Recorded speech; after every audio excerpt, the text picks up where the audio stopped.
Assalamualaikum warahmatullahi ta'ala wabarakatuh. Innal hamdalillah nahmaduhu wa nasta'inu wa nastahdihi wa nastaghfiruh wa na'udzu billahi min shururi anfusina wa min sayyiati a'malina. Man yahdihillahu fala mudilla lahu wa man yudlilhu fala hadiyalah. Asyhadu an la ilaha illallah wahdahu la syarika lah wa asyhadu anna sayyidana Muhammadan abduhu wa rasuluh. Allahumma salli ala sayyidina Muhammad wa ala alihi wa sahbihi wa barik wa sallim. Subhanaka la ilma lana illa ma 'allamtana innaka antal alimul hakim. Rabbi syrah li sadri wa yassir li amri wahlul 'uqdatam min lisani yafqahu qawli. Ya alim alimna min ilmika kama tarda bihi anna. Ya halim khalliqna bihulkil hilmi wa haqiqna bihaqqaikil ilmi. Allahumma 'allimna ma jahilna wa zakkirna ma nasina. Allahumma yassir wa la tu'assir wa tammim bil khair, amma ba'd. Alhamdulillah, bersyukur kita kehadrat Allah Subhanahu wa taala dengan limpah dan kurnia daripadanya sehingga pada saat ini Allah Subhanahu wa taala masih mengizinkan kita untuk sama-sama kita hadir ke rumahnya. Dapat kita menunaikan solat fardu maghrib secara berjemaah. Seterusnya Allah Subhanahu wa taala masih mengunyakan kepada kita akan nikmat yang terbesar dalam kehidupan kita, iaitu nikmat Islam dan juga nikmat iman. Allah Subhanahu wa taala mengunyakan juga kepada kita akan nikmat kesihatan dan kelapangan masa kita. Dapat sama-sama kita menghadirkan diri kita ke dalam majlis ilmu ini. Mudah-mudahan Allah Subhanahu wa taala mengurniakan kepada kita ilmu-ilmu yang bermanfaat, insya-Allah. Qala Allah Subhanahu wa ta'ala fi kitabil aziz ba'da a'udzu billahi minasyaitonir rajim. Bismillahirrahmanirrahim. Wattaba'u ma tatlus syayatinu ala mulki Sulaiman wa ma kafara Sulaiman walakinna asyayatina kafaru yu'allimuna an-nasa as-sihr wa ma unzila 'alal malakaini bi Babila Harut wa Marut wa ma yu'allimani min ahadin hatta yaqula innama nahnu fitnatun fala takfur fayata'allamuna minhuma ma yufarriquna bihi bainal mar'i wa zawjihi wa ma hum bidarrina bihi min ahadin illa biiznillah wa yata'allamuna ma yadurruhum wa la yanfa'uhum wa laqad 'alimu laman ishtarahu ma lahu fil akhirati min khalaq wa labi'sa ma syaraw bihi anfusahum law kanu ya'lamun. Surah Al-Baqarah ayat 102. Yang saya hormati pengerusi surau, Tuan Imam, para ahli jawatan kuasa, seterusnya muslimin muslimat yang saya hormati sekalian. InsyaAllah pada malam ni tuan-tuan dan puan-puan, kita nak merungkai tentang permasalahan sihir. Kenapa saya bawa tajuk ni tuan-tuan dan puan-puan?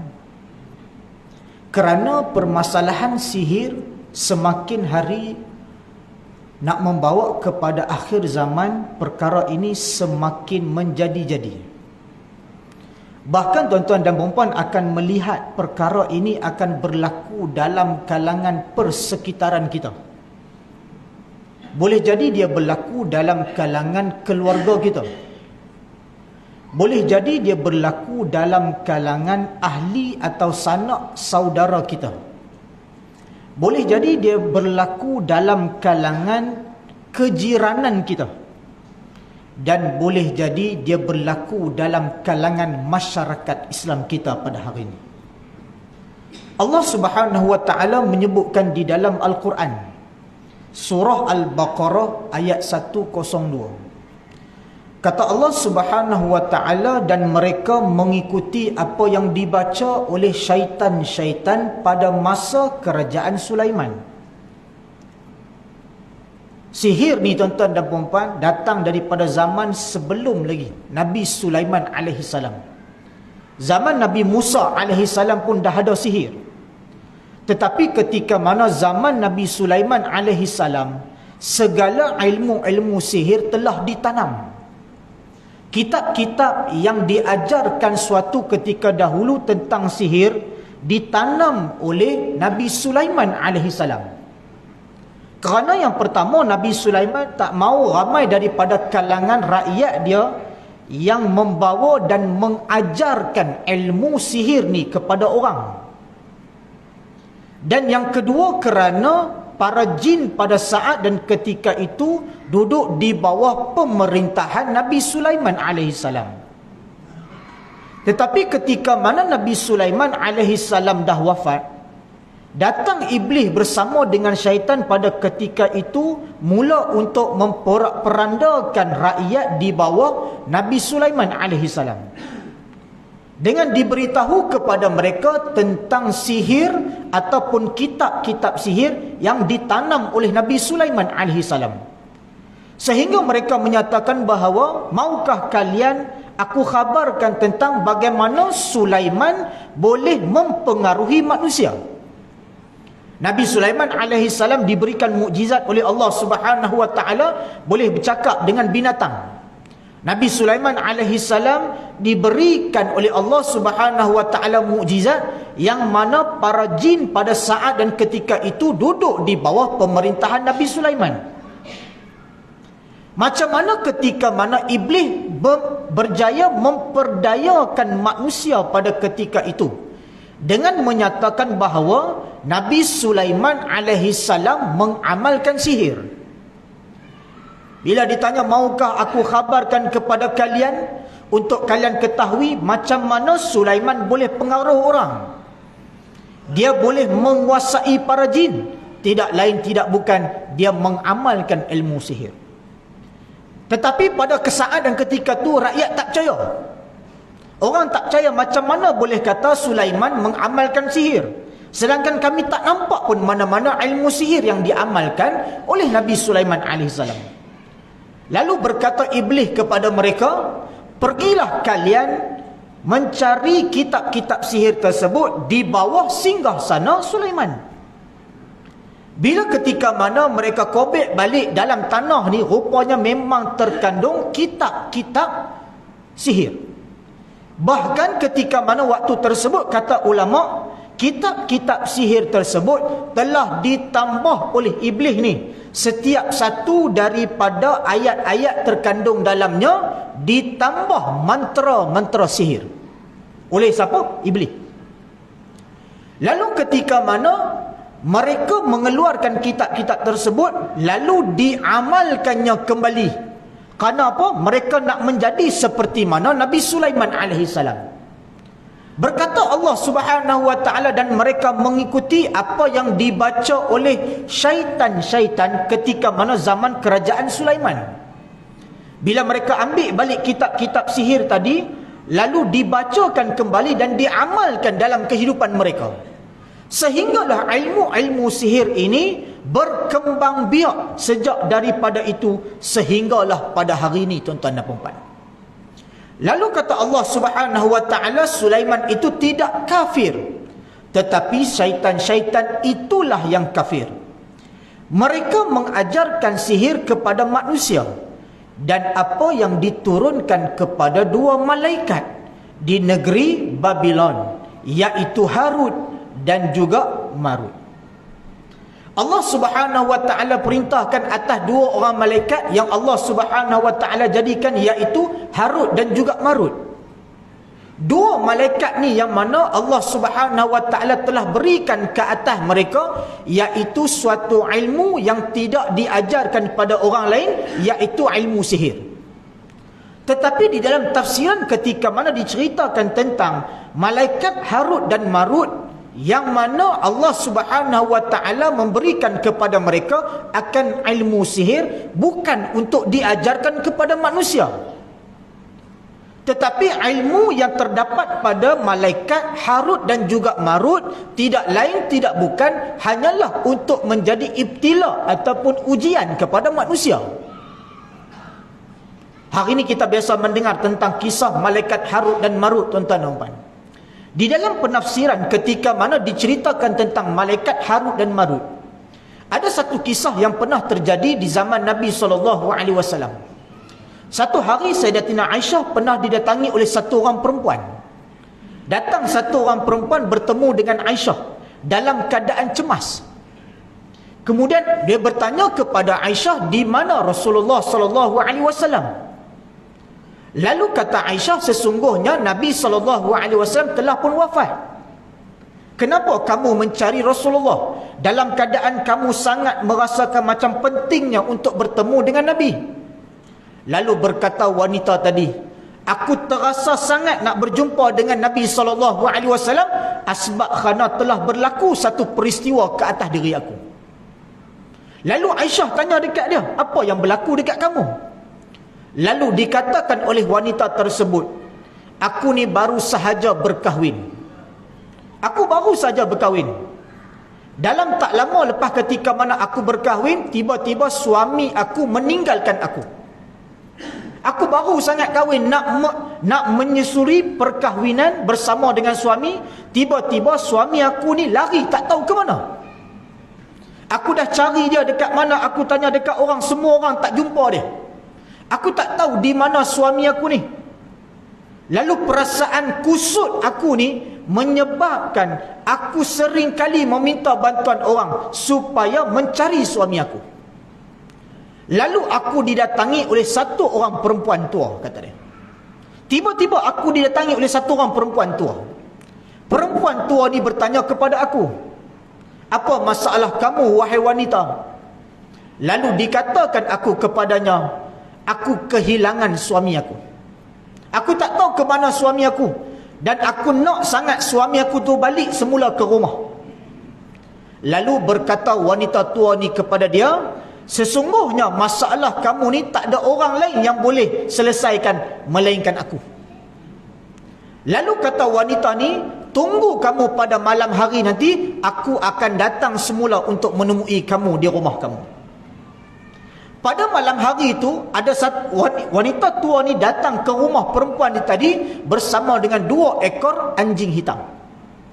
Kisah ni tuan-tuan dan puan terkandung di dalam tafsir Ibnu Katsir. Diceritakan macam mana wanita ni datang bertemu dengan wanita yang ada masalah tadi bersama dengan 2 ekor anjing hitam. Bila ketika mana wanita tua ni kata, jom ikut aku akan pertemukan kamu dengan seseorang. Dibawa naik wanita tu tadi di atas anjing hitam tadi, bersama dengan dia naik atas satu ekor anjing hitam yang lain. Pergi mereka masuk ke dalam satu hutan. Masuk dalam satu hutan, tiba-tiba mereka terjumpa ada 2 orang yang sedang duduk bergayut di atas satu pokok. Yang mana pada kedudukan bergayut itu, kepala duduk di bawah, kaki duduk ke atas. Kalau hari ni kita tengok macam kelawar tengah duduk atas pokok. Kelawar duduk, kaki di atas, kepala di bawah. Waktu ketika mana wanita tua ni bawa perempuan tu tadi masuk dalam hutan, jumpa dengan 2 orang yang sedang bergayut di atas pokok tadi, yakni keadaannya kepala di bawah, kaki di atas. Lalu berkata wanita tua tadi kepada si wanita yang ada masalah tadi, sekarang kamu pergi bertemu dengan 2 orang ni dan kamu mintalah penyelesaian di atas masalah kamu. Lalu perempuan ni pun dia pergi bertemu dengan 2 orang tu. Lalu 2 orang ni tanya dekat dia, apa masalah kamu? Dia pun cerita masalah sekian-sekian, suami dia tak balik di rumah, dah lari dah. Kemudian kata 2 orang ni tadi, kamu nampak unggun api dekat depan tu, sekarang kamu pergi dekat unggun api tu, kamu pergi kencing atas dia. Sekarang kamu pergi kencing. Hari ni ada tak kadang-kadang kita pergi jumpa orang, dia suruh buat benda-benda pelik? Betul tak? Ada.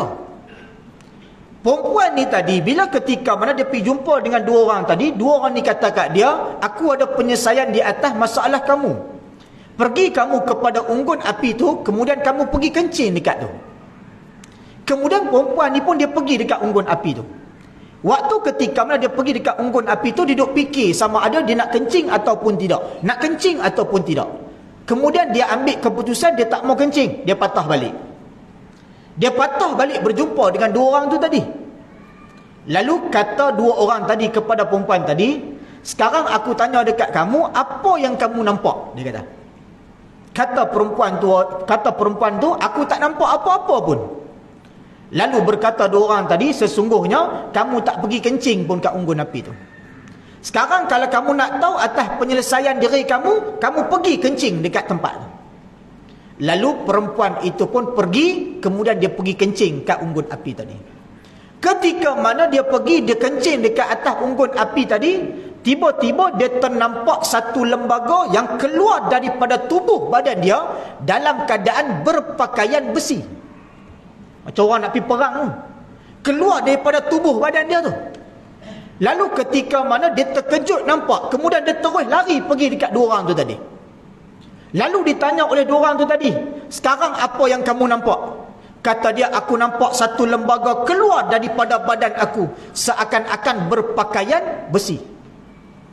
Lalu dia kata, baiklah, sekarang kamu boleh minta apa yang mana kamu nak. Perempuan tu bila ketika mana dia nampak saja, dia rasa macam tak elok. Bila dia cerita kepada dua orang tu tadi, lalu kata dua orang tu, sekarang ni aku arahkan kepada kamu supaya kamu balik dan jangan teruskan amalan ini. Dua orang ni habaq dekat dia balik. Sekarang ni kamu pergi balik sebab aku tak mau kamu teruskan benda ni. Lalu kata perempuan ini, dah alang-alang menyelup pekasam biar sampai ke pangkal lengan. Dah alang-alang aku datang bertemu dengan kamu, aku nak tahu apakah penyelesaian di atas masalah aku ni. Dia dah pergi kencing dah pun. Bila dah pergi kencing, kemudian ketika mana dah pergi kencing, datang jumpa balik, dua orang ni kata dekat dia, kamu pergi balik, jangan teruskan benda ni. Kemudian dia kata, aku tak mau balik, aku nak tahu penyelesaian di atas masalah aku ni. Kemudian kata dua orang ni, kalau kamu nak tahu sangat dan kamu nak sangat, aku akan bagi. Tengok. Lalu disebutkan pada saat dan ketika itu, sekarang hulurkan tangan. Lalu diberikan satu benih atas tangan dia. Diberikan benih. Kemudian dia kata, pergilah kamu bertemu dengan perempuan tua tu tadi. Berjalan dia balik, pergi berjumpa dengan perempuan tua tu tadi. Kata ulama, yang mana disebutkan ke atas penafsiran kedua orang yang duduk bergayut tadi, itulah namanya malaikat Harut dan juga Marut. Ni malaikat Harut dan Marut. Ketika mana malaikat Harut dan Marut tahu yang perempuan ni datang berjumpa, kemudian dia buat benda tu, apa yang dia nampak itu menunjukkan suatu benda yang tak baik ke atas diri dia. Tapi dia tetap mengambil keputusan ketika mana malaikat kata dekat perempuan ni supaya dia balik dan jangan meneruskan benda ni. Tetapi asbab dia rasa yang diri dia masih belum mendapat penyelesaian di atas masalah dia, dia nak juga perkara tersebut. Lalu ketika mana dia bertemu dengan wanita tua tu tadi, lalu dikatakan wanita tua itu kepada perempuan tu, sekarang kamu nampak apa yang ada di atas tangan kamu? Dia kata ya. Sekarang kamu cakap saja pada benih tu apa yang kamu nak, nescaya jadilah ia. Kalau kamu nak dia menjadi sebuah pokok, sebut sahaja dia akan jadi sebuah pokok. Lalu kata perempuan tu tadi, dia pun ikut kata perempuan tu tadi. Sekarang aku nak jadi pokok. Tiba-tiba benih tadi terus tumbuh menjadi pokok. Lalu perempuan tua tu kata dekat dia balik, sekarang kamu sebut sahaja kepada pokok ni, dia nak jadi apa? Kamu nak dia keluarkan apa? Kalau kamu nak dia keluarkan gandum, sebutkan saja, dia akan keluarkan gandum. Bila perempuan tu saja nak sebut kata dia nak jadi gandum, dia teringat ke Nabi SAW. Perempuan ni tiba-tiba dia teringat ke Nabi.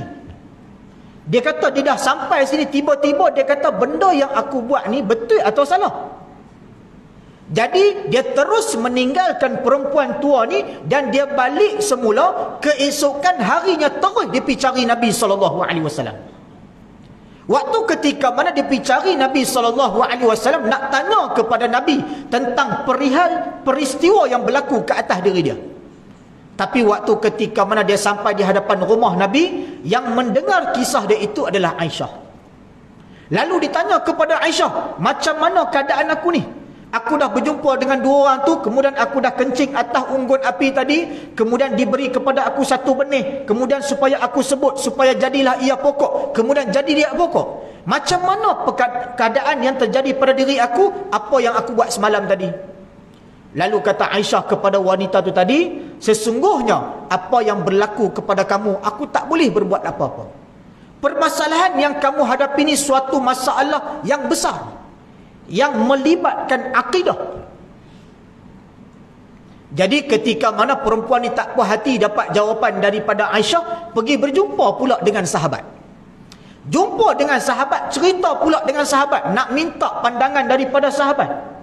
Sahabat pun tak berani nak bagi pandangan, sebab apa yang dia buat ni merupakan suatu benda yang cukup besar, iaitu tentang sihir. Sahabat pun tahu benda tu adalah sihir. Kamu pergi jumpa dengan dua orang tadi, ketika mana dua orang tu dia suruh kamu pergi kencing atas unggun api dan kamu buat. Kemudian setelah mana tu kamu nampak benda satu keluar daripada tubuh kamu, tidak lain tidak bukan, itu adalah sihir. Kemudian ketika mana diberikan kepada kamu satu benih, lalu berkata kamu kepada benih tersebut supaya menjadi ia pokok, lalu bertukar menjadi pokok, tidak lain tidak bukan, ia adalah sihir.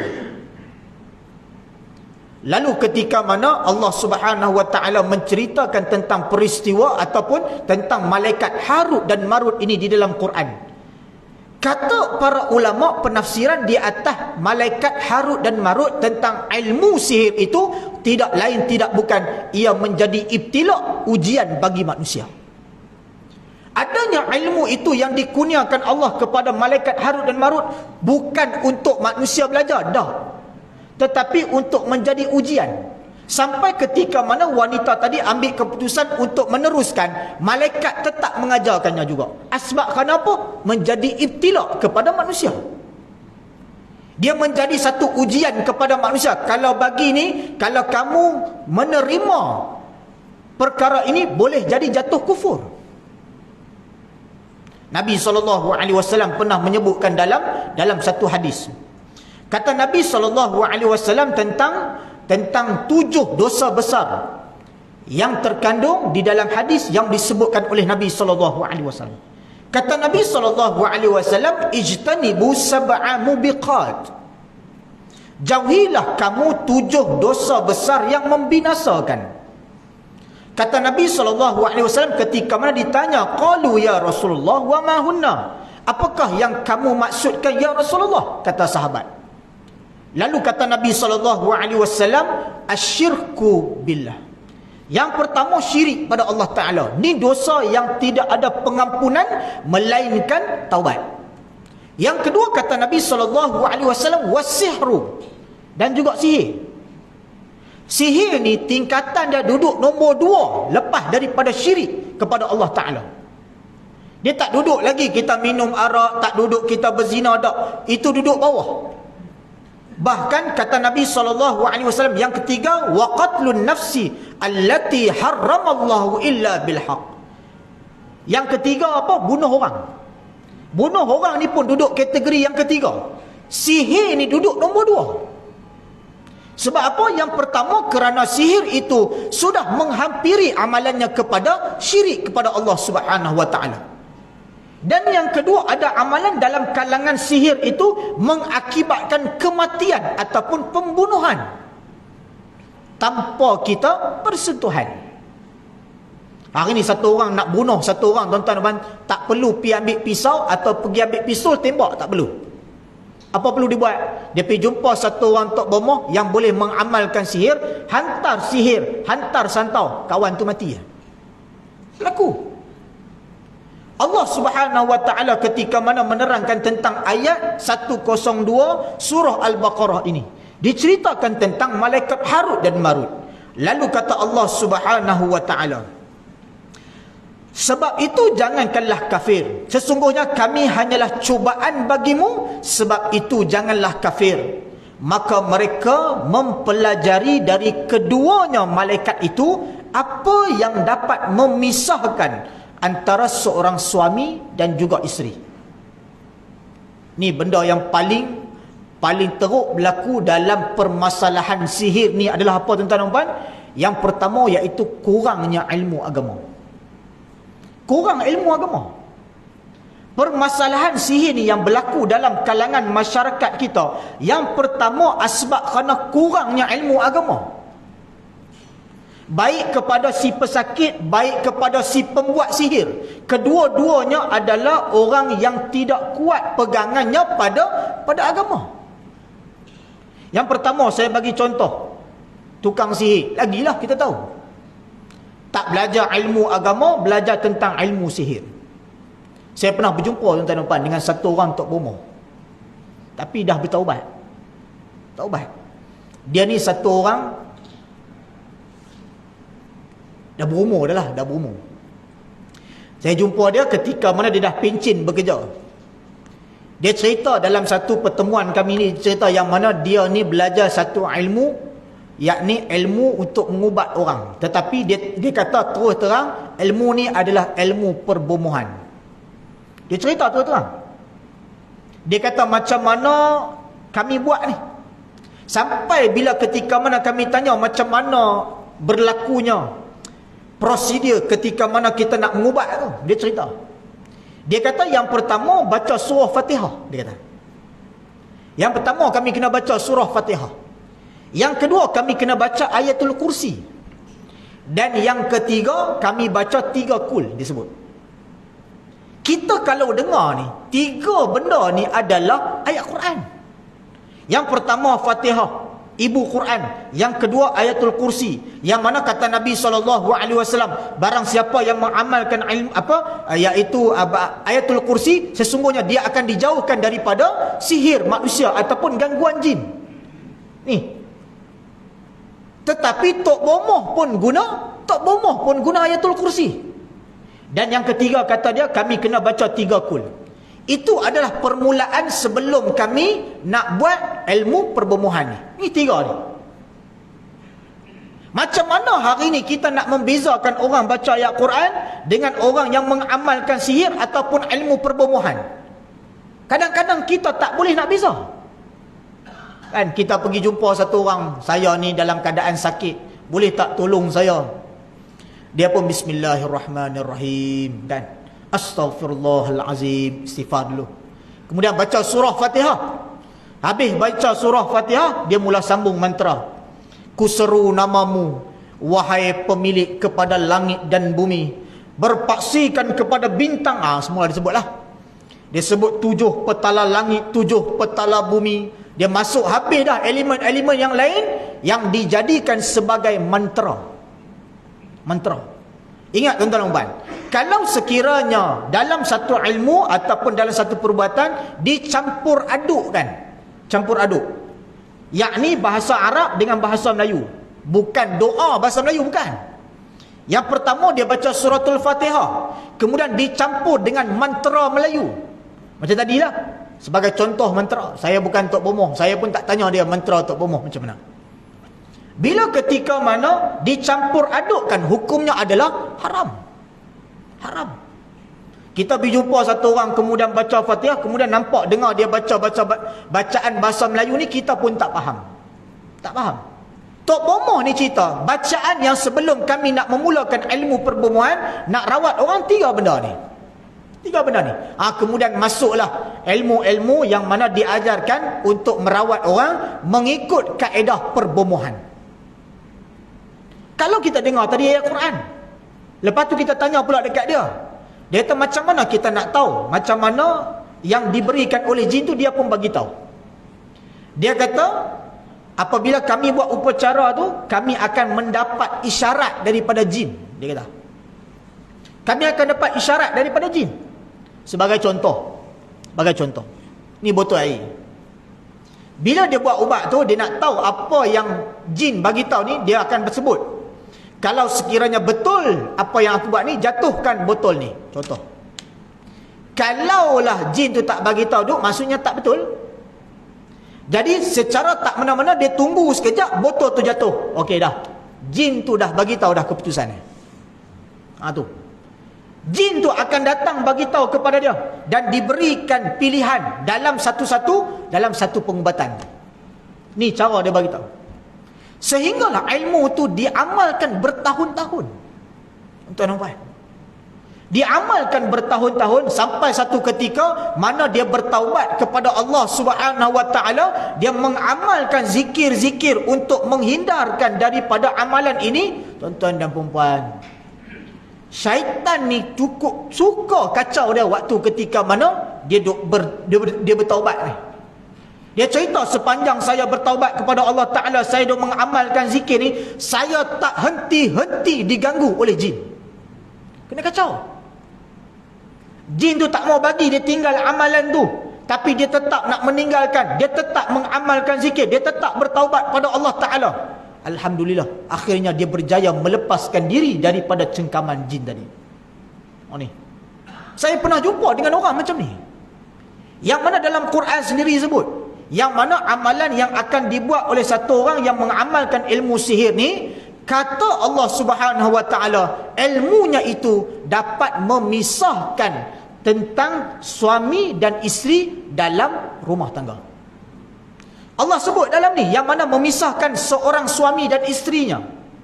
Sebab apa tuan-tuan dan puan? Allah sebut tentang suami dan isteri. Iblis ni pernah sebut kepada syaitan. Iblis pernah sebut pada syaitan. Satu hari ketika mana iblis ni, Nabi SAW sebut dalam satu hadis, kata Nabi SAW, istana iblis ni terletak di tengah lautan. Setiap hari syaitan akan balik ke istana. Apabila balik, lalu ditanya oleh iblis kepada para syaitan, hari ni apa yang telah kamu lakukan? Seorang syaitan bagi tahu, hari ni aku berjaya membuat satu orang laki-laki dia tak solat pada Allah Subhanahu Wa Taala. Lalu kata malaikat kata iblis kepada syaitan tadi, sesungguhnya kamu masih tak buat kerja yang aku suruh. Ditanya kepada satu lagi syaitan, apakah yang telah kamu lakukan pada hari ini? Kata syaitan itu, sesungguhnya aku telah berjaya memisahkan antara satu orang suami dan juga satu orang isteri. Satu pasangan perkahwinan aku berjaya membuatkan mereka bercerai. Lalu kata iblis kepada mereka, sesungguhnya kamu telah melakukan apa yang telah aku nak. Iblis nak apa ni? Iblis nak kita ni bercerai. Sebab itu syaitan dan iblis tidak mengiktiraf perkahwinan. Dia tidak mengiktiraf perkahwinan. Sebab tu jin dan juga syaitan, dia akan pastikan satu pasangan rumah tangga yang didirikan akan bercerai. Tu hari ni kita tengok banyak orang duk bercerai berai hari ni tuan-tuan. Baru menikah 1 tahun kemudian bercerai. Ada yang menikah 37 tahun bercerai.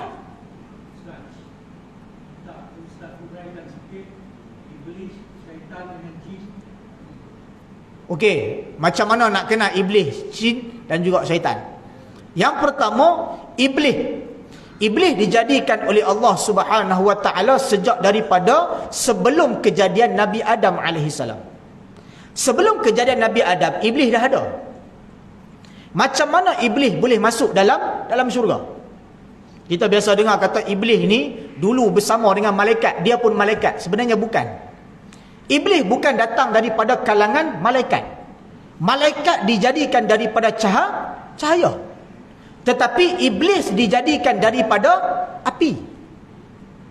Ketika mana Allah Subhanahu Wa Taala menjadikan Nabi Adam alaihi salam, Allah Subhanahu Wa Taala sebut dalam Quran, wa iz qala rabbuka lil malaikati isjudu li adama fasajadu illa iblis. Allah arahkan ke atas semua malaikat pada ketika itu untuk tunduk sujud kepada Nabi Adam, tetapi kecuali iblis. Kerana apa? Aba wastakbar wa kana minal kafirin. Sebab apa? Kerana takabur dan sombongnya iblis. Kerana dia mengatakan aku dijadikan daripada api. Macam mana aku boleh sujud kepada satu orang yang dijadikan daripada tanah? Ni iblis. Iblis ni asal macam mana dia boleh masuk ke dalam syurga, diceritakan di dalam tafsir. Dalam Al-Quran, tafsir Ibn Katsir menceritakan yang mana suatu ketika dahulu berlaku peperangan antara malaikat dan juga puak-puak ni, iblis bersama dengan syaitan. Berlaku peperangan. Dan ketika mana peperangan antara malaikat dan mereka ni, lalu golongan iblis dan syaitan ni kalah. Dan iblis ditangkap dan dijadikan tebusan. Ditangkap, dimasukkan, ketika mana dijadikan tebusan, lalu iblis ni dia jadi baik. Iblis jadi baik. Sebab iblis tu adalah makhluk Allah. Bila ketika mana dia jadi baik, lalu Allah Subhanahu Wa Ta'ala tempatkan iblis di dalam syurga. Allah letak iblis dalam syurga. Tetapi kerana apa? Allah Subhanahu Wa Ta'ala mengeluarkan iblis daripada syurga, asbab kerana dia sombong. Sekali saja Allah suruh dia sujud kepada Nabi Adam, dia tak mau sujud. Lalu Allah mengeluarkan iblis daripada syurga. Ketika mana dikeluarkan iblis daripada syurga, berkata iblis kepada Allah Subhanahu Wa Ta'ala, sesungguhnya aku akan menjadikan anak cucu Adam ni berpecah dan akidah mereka akan aku goyahkan. Lalu kata Allah Subhanahu Wa Ta'ala kepada iblis, aku benarkan apa yang kamu nak buat. Lalu dipanjangkan umur iblis sampailah kepada mana? Sampai kiamat. Ni iblis. Kemudian yang kedua, jin dan juga syaitan. Mana mai jin dan syaitan ni? Jin, syaitan ni adalah datang daripada, syaitan ni datang daripada asal usul jin. Semua ni daripada kalangan jin. Macam mana nak kenal syaitan ni? Okey, mudah saja tuan-tuan dan puan. Kita manusia hari ni, ada manusia yang mana dia masuk Islam, dan ada manusia yang dia bukan Islam. Dia Islam, kita Islam, dan juga ada orang bukan Islam. Jin ni pun sama. Ada jin Islam, ada jin yang bukan Islam. Okey, kita tunggu bagi laluan kepada azan sekejap.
Okey, baik. Kita sambung tadi. Kita manusia Islam dan juga kafir. Jin ni juga ada jin Islam, ada jin kafir. Daripada pecahan kita ni Islam, ada orang Islam yang baik, ada orang Islam yang jahat. Ada orang bukan Islam yang baik, ada orang bukan Islam yang jahat. Baik ni contoh dia baiklah dari segi perwatakan. Jin ni pun sama. Jin Islam ada yang baik, ada yang tak baik. Jin Islam yang baik ni yang jenis duduk dalam masjid, duduk solat, baca Quran apa semua, kan? Yang jin Islam yang tak baik ni juga ada jin yang pergi masuk dalam badan manusia. Jin Islam tu yang kadang-kadang kita pergi baca ayat Quran, dia ikut kita baca. Kita baca ayat kursi, dia pun baca ayat kursi. Tu jin apa? Tu jin Islam, tapi dia ni jahat. Yang keduanya, kita ni manusia yang bukan Islam, ada baik dan juga ada yang jahat. Syaitan yang bukan Islam. Syaitan yang bukan Islam, yang baik dan juga yang jahat. Syaitan bukan Islam, yang jahat. Syaitan pula. Jin bukan Islam, yang jahat itulah syaitan. Tu. Syaitan ni adalah jin bukan Islam yang jahat. Kerja dia buat kerja jahat sahaja syaitan.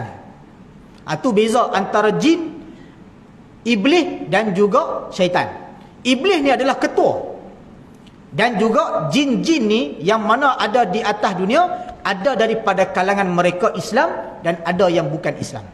Dan daripada yang bukan Islam tu ada baik dan jahat, dan yang jahat itu adalah syaitan. Kaitan surah jin yang pertama, jin ni yang mana Allah Subhanahu Wa Taala cerita dalam ayat pertama surah jin. Jadi panjang, tak apa. Okey, baik. Dalam ayat pertama surah jin, Allah Subhanahu Wa Taala cerita salah satu daripada kerja jin ni adalah dia pergi naik atas langit untuk pergi mencuri dengar. Kerja dia ni nak pergi curi dengar.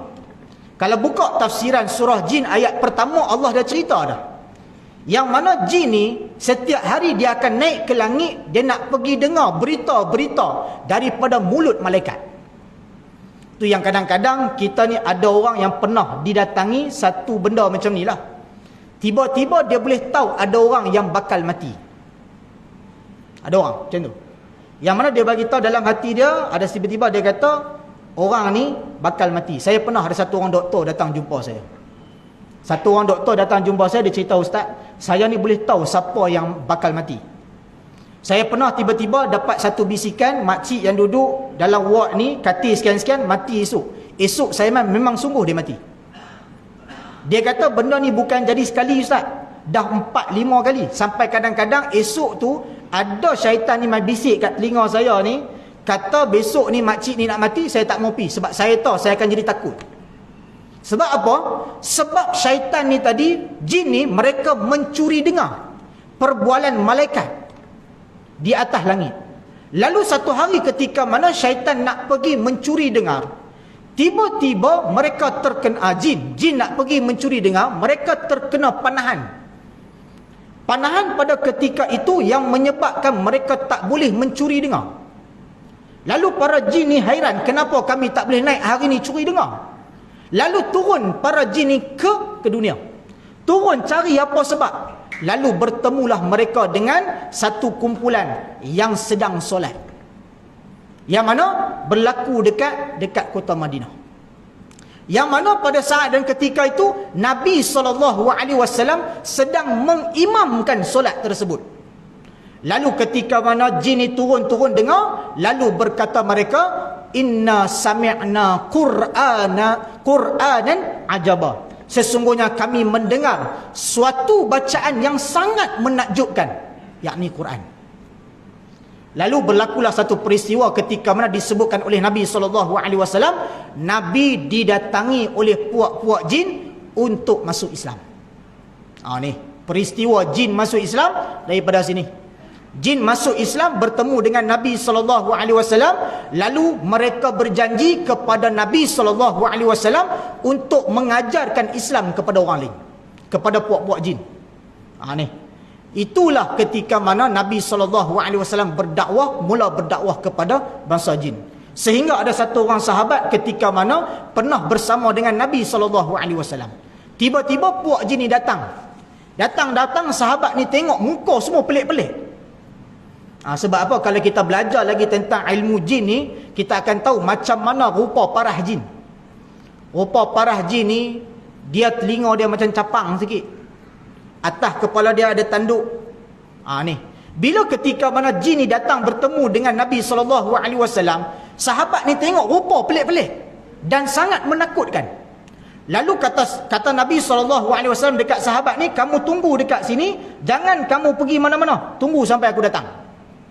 Kemudian puak-puak jin ni bawa Nabi pergi masuk dalam satu rumah. Masuk dalam satu rumah, sahabat tu duduk tunggu, Nabi tak keluar-keluar. Kemudian sahabat tu rasa macam nak bangun, tiba-tiba Nabi dah keluar dah. Keluar Nabi, kemudian balik pada ketika tu sahabat tanya dekat Nabi SAW. Dia tanya, ya Rasulullah, siapakah mereka tadi? Lalu kata Nabi SAW, itu adalah puak-puak jin, yang mana aku dipanggil untuk berdakwah kepada mereka tentang Islam. Itu kisah Nabi SAW berdakwah kepada bangsa jin. Okey, baik. Kita balik sikit kepada ayat Quran tadi. Yang mana Allah Subhanahu Wa Taala cerita tentang dalam ayat tadi, macam mana orang yang mengamalkan sihir, pengakhirannya adalah penyesalan. Saya balik kepada cerita yang saya bawakan tadi. Kenapa berlakunya permasalahan dalam kalangan masalah sihir ni? Yang pertama, kerana apa? Manusia ni tak ada ilmu agama. Orang yang mengamalkan ilmu agama, kalaulah dia tahu hadis Nabi SAW yang menyebutkan 7 dosa besar, sihir duduk nombor 2, nescaya dia tak akan amal sihir. Nescaya dia tidak akan mengamalkan ilmu sihir kerana dia tahu natijahnya dia akan ke neraka. Tetapi kerana kurangnya ilmu agama dalam diri manusia tersebut. Yang pertama. Yang kedua, kepada si pesakit. Ni pun masalah juga dalam hati kita. Kerana kurangnya ilmu agama, kita tak pergi berubat kepada orang yang betul. Yang kita pergi jumpa tu siapa? Yang kita pergi jumpa tak apa-apa. Jumpa satu ustaz, pergi berubat dengan ustaz ni, ustaz baca ayat-ayat ruqyah, balik di rumah kurang sekejap 2 hari, kemudian jadi balik. Kemudian dia kata apa? Saya dah jumpa 3-4 ustaz dah, duk jadi lagu tu juga. Akhirnya ada orang kata, pi kamu berjumpa dengan satu orang ni, dia ni memang boleh buat. Saya cerita kepada tuan-tuan dan puan. Satu orang pesakit saya, berubat ni dia rasa lama sangat berubat. Akhirnya apa dia buat? Ada satu orang bagi tahu dekat dia, ada satu orang saya boleh suggest, dia boleh rawat. Dia orang ni pasangan suami isteri. Pasangan suami isteri, tapi nak berubat dengan syarat bayaran dia 1,400 dia kata. Tapi asbab kerana apa? Dia nak sihat, dia kata saya tak kisah 1,400 pun. Dia orang ada duit. Kemudian panggillah suami isteri itu datang berubat. Nak rawat satu keluarga. Kemudian cek-cek, dia kata saya kena kumpulkan semua ahli keluarga ni. Saya nak tengok. Saya nak cek setiap satu orang ni. Kemudian panggil semua adik-beradik semua datang. Okey, anak saudara semua datang, cek-cek. Semua ni ada jin dalam badan. Semua ada. Yang suami dia pun yang tak ada kena gangguan pun, dalam badan dia ada 2 ekor. Dia kata. Sekarang ni saya nak bagi tahu kan yang mana untuk saya keluarkan kosnya sebanyak RM1,400. Tahu kan? Dia kata saya tahu. 1,400. Tapi dia kata 1,400 tu seekor, dia kata. 1,400 seekor. Kalau kira-kira semua ni ada berpuluh ekor, dia kata. Jadi kos keseluruhan untuk mengeluarkan semua jin dalam badan ni berjumlah RM56,000. 56,000. Dia kata kalau nak saya buat. Dia pun duk fikir 2, 3, 4 kali. Dia kata asbab kerana dia nak juga sihat. Dia nak, aku dah tak sanggup dah nak menghadapi situasi ni. Adik-beradik, anak-beranak semua tak nak datang rumah aku. Panggil juga buat. Dia buat ucara 3 hari. 3 hari. Hari pertama buat, nak bawa keluar ni. Dia kata saya akan bagi dalam bentuk cash dan juga saya akan bagi dalam bentuk cek sebab saya tak cukup cash. Tak apa, boleh. Siap orang tu pun kata jangan risau, duit ni saya bagi kat pusat tahfiz. Wallahu alam betul ke tak. 56,000. Kemudian hari pertama dimasukkan jin dalam badan satu orang anak saudara tu. Dia kata, hari ni saya letakkan anak angkat ni, saya jadikan dia anak angkat saya letak satu orang tuan puteri dalam badan. Hari kedua tak berlaku gangguan. Budak yang tadi yang duk menjerit selalu kena gangguan ni tiba-tiba dah tak jadi. Hari ketiga sepatutnya malam tu nak datang, anak dia datang jumpa saya, main cerita benda tu. Saya kata tinggalkan, batalkan, jangan panggil dia dah malam ni, jangan. Kemudian dia kata, ustaz, sebelum kami nak balik, ustaz boleh tolong cek tak? Ni anak saudara ni yang dia pergi letak tuan puteri tu. Saya baca-baca ruqyah, menjerit budak tu. Bila ditanya, rupanya tuan puteri tu yang bercakap. Dia kata, kamu jangan kacau aku tuan puteri. Apa dia buat? Dia masukkan benda lain, dia keluarkan benda lain, dia masukkan benda dia kat situ. Inilah sihir. Penipuan yang berlaku, yang mana mengakibatkan lepas daripada tu orang tu kerap akan dipanggil. Betul tak? Ini penipuan. Tapi inilah yang berlaku dalam masyarakat, yang mana kadang-kadang kita ni nak cepat baik. Nak cepat baik, tapi kita tersilap jumpa dengan orang. Baru ni satu orang datang jumpa saya. Saya orang bagi tahu, ustaz, pipi rupanya dia pelik dah, ustaz.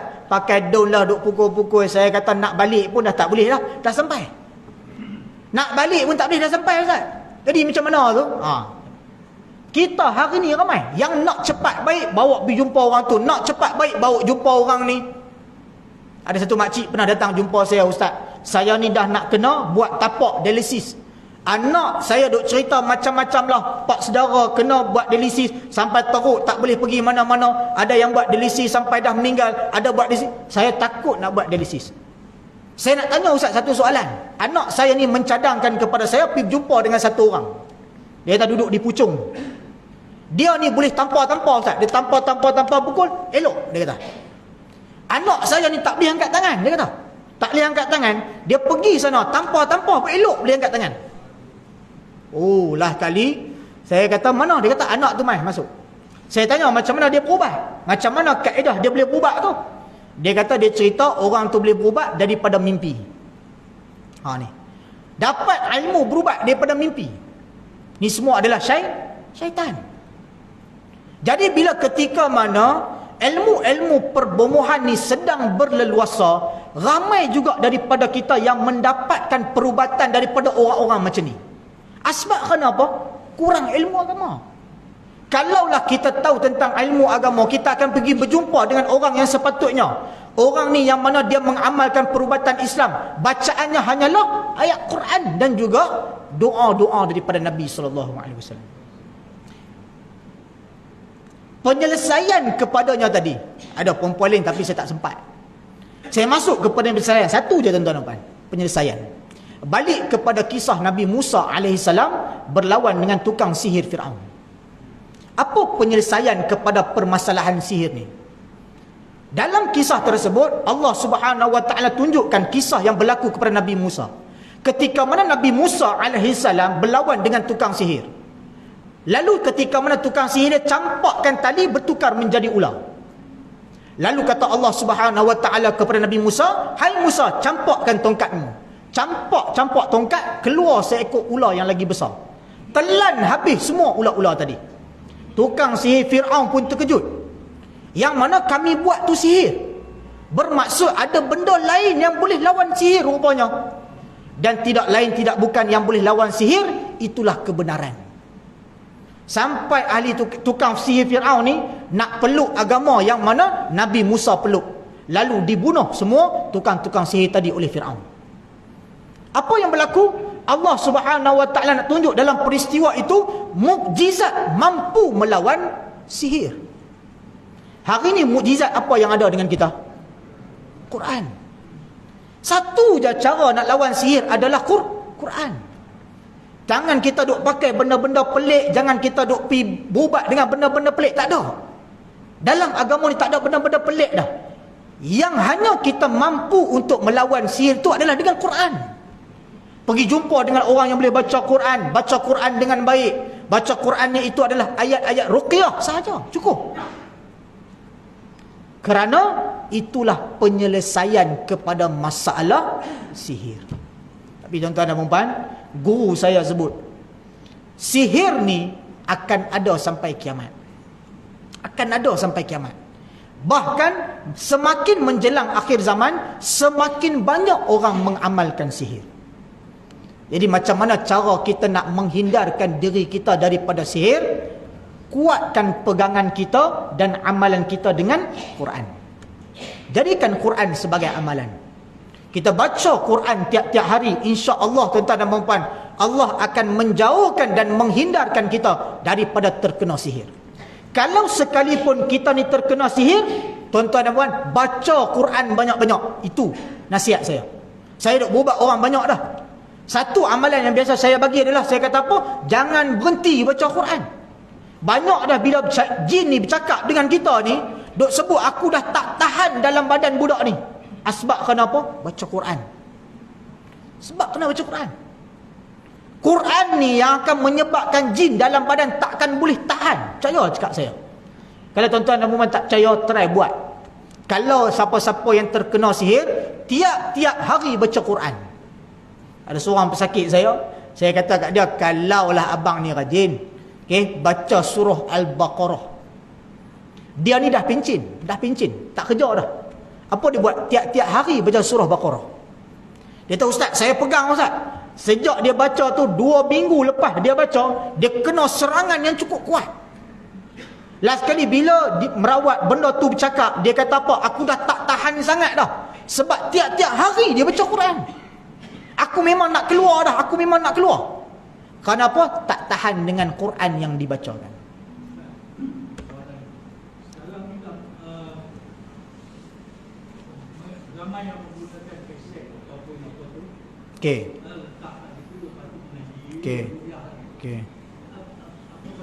Okey, pandangan saya, Quran ni sebaiknya dibacakan. Jangan kita bagi radio yang baca. Kadang-kadang kita pasang radio, kita tak baca, tak boleh. Kerana apa? Kata Nabi SAW, jangan jadikan rumahmu kuburan. Kerana apa? Kata Nabi SAW, jangan bagi rumah kita jadi kubur. Apa maksud Nabi? Nabi nak suruh kita ni baca Quran dalam rumah. Rumah yang tidak dibacakan Quran seumpama kubur. Sunyi ya. Tak dengar. Yang menjual apa? Radio. Okey, baik. Saya jawab. Yang pertama tadi, kita baca Quran, itu sebaiknya. Kemudian yang kedua, dipasangkan ayat Quran untuk diperdengarkan. Apa hukum dia? Harus. Tak ada masalah. Boleh. Sebab apa? Kita kena ingat, kadang-kadang kita ni tak baca Quran 24 jam. Tapi kita boleh pasang Quran 24 jam. Betul tak? Kita boleh pasang. Hukum dia harus, tak ada masalah. Tetapi sebaiknya kita baca. Tetapi ketika mana kita memasang ayat Quran yang berulang-ulang tadi, pastikan kita tidak melakukan perkara-perkara yang tak baik sewaktu ketika mana Al-Quran diperdengarkan. Ni yang salah ramai orang buat ni.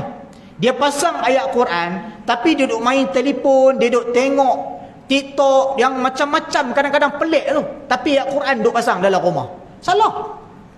Ketika mana kita buat benda yang melarangkan, benda yang mendatangkan kemaksiatan, dalam masa yang sama kita duk terpasang ayat Quran. Tak boleh hukum dia. Berdosa. Jadi kita nak pasang boleh, tak ada masalah. Tapi ketika mana waktu yang kita rasakan kita tak baca Quran. Waktu bila? Saya suruh pasang rumah ni, dalam nak pasang ayat Quran ni, waktu dia malam sampai ke pagi tu saja. Time kita tidur. Time kita berjaga, kita kena baca Quran. Bukan radio yang baca. Jadi malam, daripada kita nak tidur sampai ke pagi boleh pasang, tak ada masalah. Time tu kita tidur. Sebab apa? Kita nak mengelakkan daripada jin daripada datang pada waktu tu. Kerana apa? Kerana bacaan Al-Quran yang dibacakan, yang diperdengarkan, mengakibatkan jin akan rasa panas dan tak boleh dekat dengan ayat tadi. Tetapi ingat, hari ini jin pun dah advance. Pasang setiap hari 2 bulan turut-turut, jin tak rasa apa pun, masuk lagu tu juga. Sebab kenapa? Ahli di dalam rumah melakukan maksiat. Tu silap kita. Tu silap. Saya biasa pergi rumah, orang panggil pergi pagar rumah. Pergi pagar rumah. Saya bagi tahu satu kan, nak pagar rumah senang. Nak pagar rumah senang. Tetapi nak jaga payah. Nak jaga pagar tu yang payah. Saya kata, hari ni kita datang buat, esok anak ataupun kita buat maksiat dalam rumah, pagar yang kita buat semalam ni runtuh habis. Panggillah 7, 8 ustaz datang pagar pun tetap runtuh.